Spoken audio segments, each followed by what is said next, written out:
guys, Crystal and Shadow here, back with Steven Universe, and this time it's pool hopping. So, Garnet has apparently snuck into Mayor Dewey's house and found his son's stash of weed. Okay. Garnet's trying to be random, because she's trying to get her future vision under control. No, she's just high.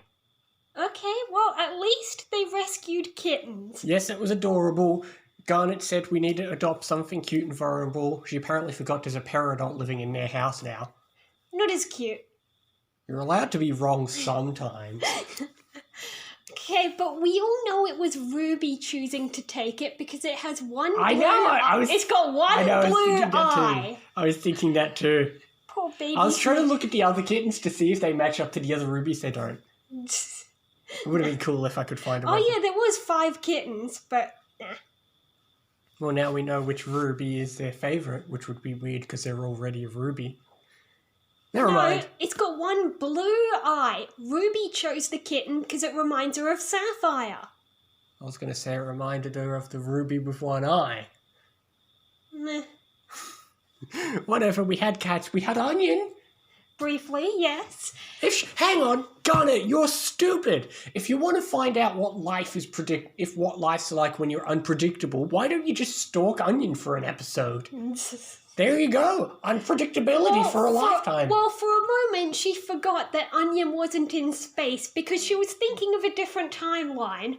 Well, apparently, there's a timeline. There's a timeline where it wasn't Lars who stayed on the ship; it was Onion, and Onion died, and Onion is the one leading the crew. How's he going to do that when he doesn't talk?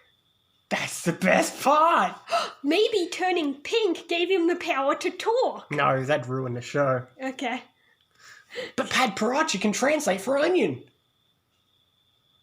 How? She could say what Onion wants to say. Maybe. But enough about Onion. Well, here's the thing. I just said that if she wants things to be unpredictable, she should look at Onion because everything he does is unpredictable. But Onion doing unpredictable things is therefore predictable. So therefore, it is predictable.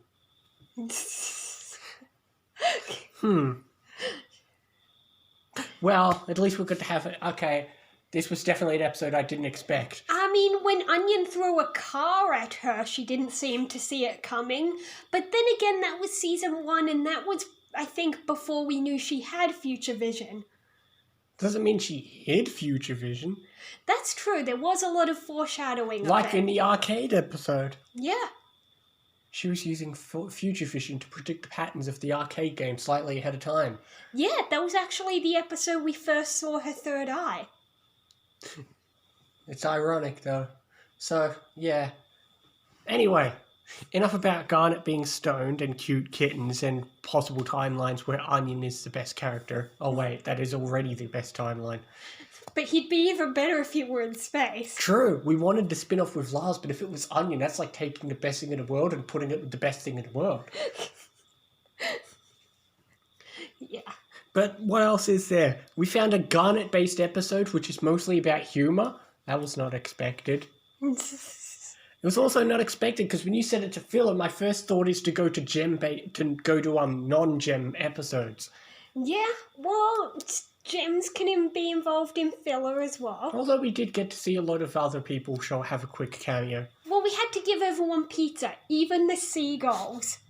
It just reminded me of just recently when I was in the city and I had a blueberry muffin and all the birds were gathering around me and I was sharing it with them. It's always fun when you're doing it one chip at a time. So you've got like a crowd of 20 seagulls, but you can only throw out one chip at a time. Yeah, so they all fight over it. They all dive in for one chip, somebody gets it and they just sit there waiting for the next one. And then, because I was eating it and I was dropping crumbs, I looked behind me and I see there's a bird that was creeping up behind me to try to get the crumbs that I was dropping. I knew that as soon as I stood up, they would go to where I was sitting to get the crumbs. What was Onion doing with that bag? We'll never know. But that's the best part of Onion. All right. What else can you say? It had a lot of good humor points, but to be fair, it's been a while where we've had an episode where we're pretty much ranking it on nothing but the jokes and I know, laugh. it was humor and cuteness. Yeah, there wasn't really like with the Sadie episodes. You're looking at the awesome factor of the songs and stuff like that. The same with the Lars episodes. Whereas here, It wasn't until the ending where it tried to get a bit emotional with Garnet. if you think about it, like I know in a way, this episode feels almost like a season 1 episode. Not, but if it were a good season 1 episode. Yeah. In a sense that there's no plot. It's a great episode, but it definitely feels different to the ones we've been having in season 5, which is fine. We need a break from that. What's the next episode called? Letters to Lars. Oh, we're back with Lars. We're just writing him letters about all the stuff that's happening at home. Yeah, just trying to fill him in on any changes that he might have missed. That'll be interesting. It will. I'm remembering a certain scene you might enjoy. Onion. Peridot.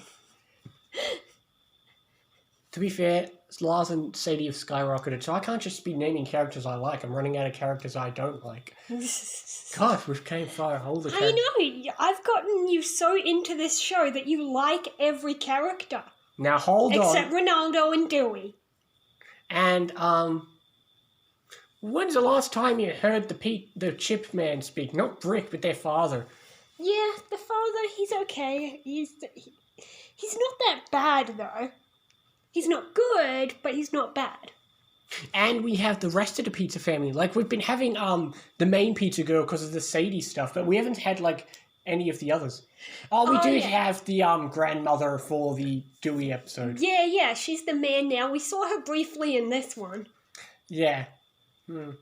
Anyway, it's a tough one. I guess I'll go 8. Don't know if I want to go higher. You know what? It was really good. I'll go 8.5. I'll just give it an 8.